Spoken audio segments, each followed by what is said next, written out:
Good morning, everybody, and welcome back to another hiking in Colorado 14er adventure.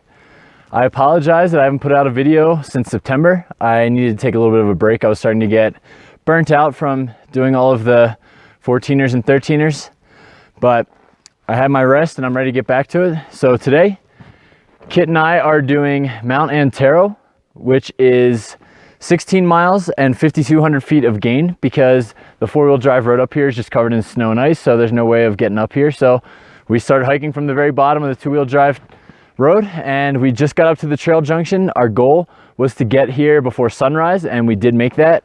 We did start a little after 5 o'clock. It's just before 7 o'clock now. And like I said, we got up here just before 7 o'clock, which is our goal. Up at the trail junction here, you're going to see a sign that says Baldwin Lake and Mount Antero. We are obviously going to head that way. Today's going to be a pretty long day. The snow's getting deeper the higher up we get, so hopefully we don't run into too much post holing. But yeah, we got started early, gave ourselves enough time, and we're prepared, so we'll go ahead and see what this day holds for us.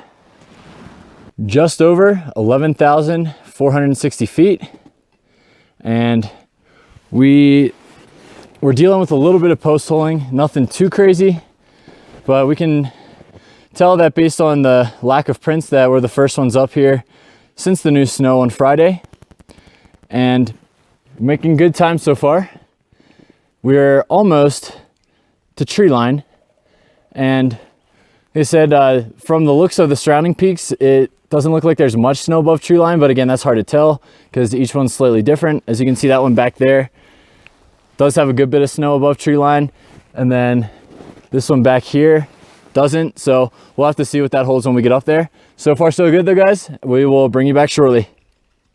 We are almost at tree line. Just took a little bit of a break for some snacks and water and making our way up. It looks like from where we are we might not run into too much snow up above this point, and we're coming up this road here, and so far so good. It's getting pretty cold. I had to put on my glove liners and my heavy gloves, so just be mindful of that. But if the remainder of our route's anything similar to what's on this, you know, we might have a pretty good day above tree line and not running into too much snow issues. The only thing I would be concerned about is the wind, but they're not calling for too much wind, so we'll see how that plays out when we get up there. Pretty excited. This mountain has been known for finding aquamarine, so you know, it'd be neat if we saw some of that. Obviously you'll leave it where it is, but nonetheless you can still appreciate it if we come across any, so I will definitely let you guys know if we do find any. Again, so far so good. We're going to continue on up, and we are continually walking up this four-wheel drive road. It is a mix between no snow, little patches of snow, and as you can see down there, lots of snow. But for the main part, it hasn't been too bad. Most of it's wind blown, so you can step on top of it. Some of it you are post holing through though. As you can see, there's just not a lot of snow up here. It's kind of sad, but you know, it is what it is. The section of the road that we are on now is dry, and it looks like up until the next switchback that it'll be dry as well, and then looks like more snow is going to take off. But this road's been super gradual, nothing crazy, and so far so good, pretty enjoyable. Sun's finally up, so it's going to warm us up a little bit here. We are just under 13,100 feet, and we just got to this little section where we're kind of standing behind a sign to block the wind. The wind is starting to pick up, so we're going to be dealing with that for the remainder of our push. But as you can see, the surrounding peaks that we have, I'm going to step out from back behind this sign, and it's probably going to distort the sound, so I apologize, but I want to give you guys a view of this.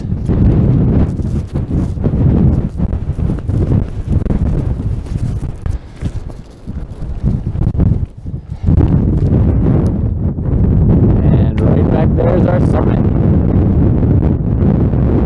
It is 11 o'clock, so we got here right when we were planning on it, so hopefully the rest goes according to plan and we can make our summit.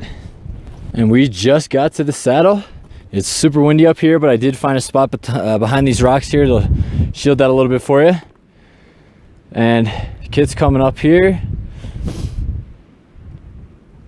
And right over here is our summit. That is the summit of Antero. And as you can see, we have quite an interesting next spot up here. I don't know if you can see too well from the video, but I'll be sure to get a closer video of that once we're going through that. But we've got just under half a mile to go and a couple hundred feet left, and we'll be at the summit.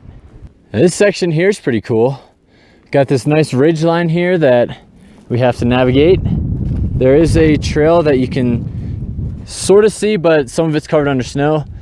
Right up in that rock formation up there is where I just was in the previous clip. So we are now starting that section that I was pointing out to you.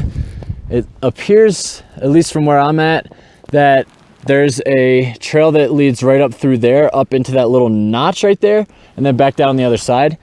But it's hard to tell from here, and I can't tell if it's coming under snow or not. So we're gonna go ahead and head that direction, see where the trail leads us.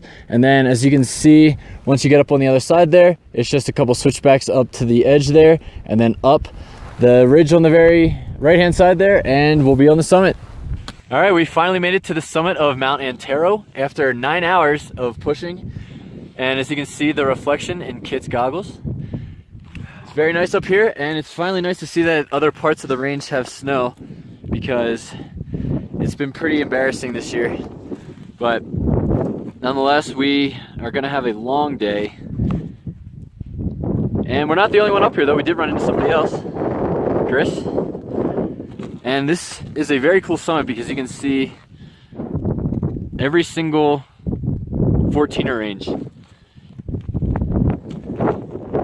So you can see the Blanca group and the Crestones over there. And absolutely no snow over here, which is kind of crazy.